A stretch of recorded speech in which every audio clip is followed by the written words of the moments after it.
తెలంగాణ కాంగ్రెస్ కార్యవర్గ కూర్పుపై పెద్ద ఎత్తున చర్చ జరుగుతోంది. ఇందుకు సంబంధించి టీపీసీసీ గత కొంతకాలంగా విస్తృతంగా కసరత్తులు చేస్తోంది.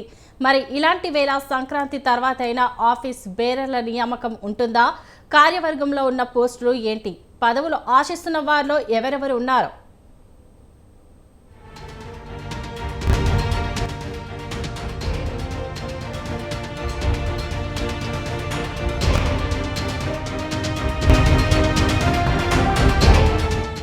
టీపీసీసీ చీఫ్ గా మహేష్ కుమార్ గౌడ్ బాధ్యతలు చేపట్టి 4 నెలలవుతోంది.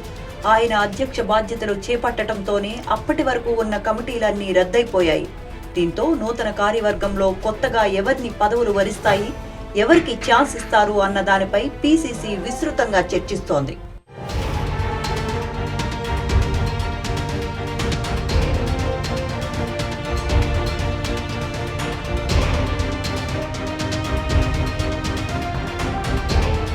ఇంతవరకు బాగానే ఉన్న గత కార్యవర్గానికి భిన్నంగా నూతన కమిటీలు ఉండాలని భావిస్తున్నారట టీపీసీసీ చీఫ్ మహేష్ కుమార్ గౌడ్.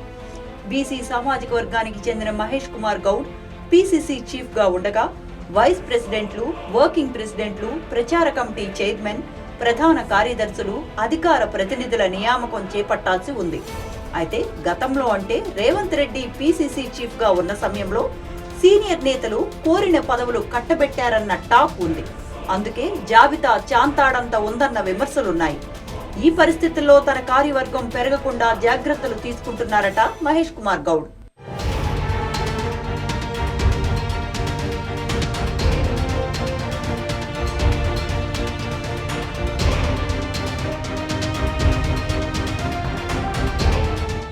సామాజిక సమీకరణాలు దృష్టిలో పెట్టుకుని కార్యవర్గ కూర్పులో అన్ని వర్గాలకు అవకాశం దక్కేలా పీసీసీ స్పెషల్ ఫోకస్ పెట్టిందట. జరుగుతున్న ప్రచారం ప్రకారం ప్రచార కమిటీ చైర్మన్ పదవిని మాజీ ఎమ్మెల్యే జగ్గారెడ్డి ఆశిస్తున్నారట. ఇక వర్కింగ్ ప్రెసిడెంట్ పోస్టులు గతంలో 5 ఉండగా ఇప్పుడు కేవలం 4కే పరిమితం చేయాలని ఆ పార్టీ భావిస్తోందట. అందుకే ఎస్సీ, ఎస్టీ, మైనారిటీ, ఓసీ సామాజిక వర్గానికి, అందులోనూ ఓ మహిళకు అవకాశం ఇవ్వాలని యోచిస్తున్నారట. గతంలో జగ్గారెడ్డి, అజారుద్దీన్, అంజన్ కుమార్ యాదవ్, గీతారెడ్డి, మహేష్ గౌడ్ ఉండగా ప్రస్తుతం పార్టీ అధికారంలో ఉండటంతో పోటీ ఎక్కువగా ఉందట.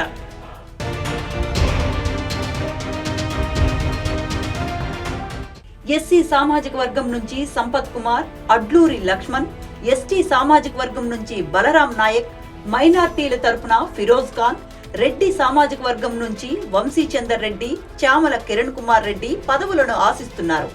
మహిళా నేతల్లో సునీతారావు, సరితా తిరుపతయ్య పేర్లు వినిపిస్తున్నాయి. వైస్ ప్రెసిడెంట్ నియామకాల విషయంలో పార్లమెంట్ నియోజకవర్గాల వారీగా మొత్తం 17 మందిని నియమించే అవకాశాలు కనిపిస్తున్నాయి. డీసీసీ అధ్యక్షుల అంశానికి వస్తే 33 జిల్లాలతో పాటు ఖైరతాబాద్, సికింద్రాబాద్లను సైతం కాంగ్రెస్ పార్టీ కొత్తగా కలపాలని భావిస్తోంది. అంటే మొత్తం 35 మందికి అవకాశం దక్కుతుందన్న వార్తలు వస్తున్నాయి.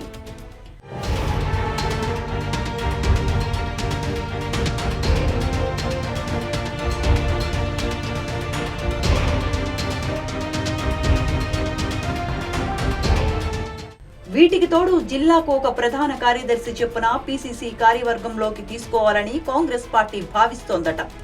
ఇందులో మరో కీలకమైన పోస్ట్ ట్రెజరర్. పార్టీకి సంబంధించి ఫండింగ్, ఖర్చులు మొత్తం చూసే పోస్ట్ ఇది. ఈ ఛాన్స్ తనకు ఇవ్వాలని కోరుతున్నారు హైదరాబాద్ డీసీసీ అధ్యక్షుడు రోహిన్ రెడ్డి. వాస్తవానికి పీసీసీ చీఫ్, ప్రచార కమిటీ చైర్మన్, వర్కింగ్ ప్రెసిడెంట్లు, వైస్ ప్రెసిడెంట్లు, ప్రధాన కార్యదర్శులు మాత్రమే ఆఫీస్ బేరర్లుగా భావిస్తుంది కాంగ్రెస్ పార్టీ.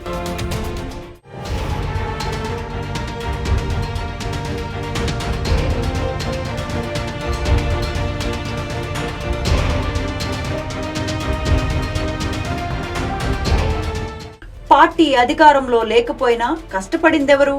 కీలక నాయకులుగా సమర్థవంతమైన పాత్ర పోషించిందెవరు? క్షేత్రస్థాయిలో బాగా పనిచేసిన నాయకులు. ఇలా అన్ని అంశాలను సామాజిక వర్గాల వారీగా పరిశీలించి అతి త్వరలోనే, అంటే సంక్రాంతి వరకు ఆయా పదవులను భర్తీ చేయాలని భావిస్తోందట టీపీసీసీ. అలా చేయటం ద్వారా రాబోయే స్థానిక సంస్థల ఎన్నికల నాటికి ఆఫీస్ బేరర్లకు పార్టీ కార్యక్రమాల తీరు, క్షేత్రస్థాయిలో తీసుకోవాల్సిన జాగ్రత్తలపై ఓ అవగాహన వస్తుందని భావిస్తున్నారట. మరి కొత్త పదవుల్లో ఎవరెవరికి అవకాశం దక్కుతుందన్నది ఆసక్తికరంగా మారింది.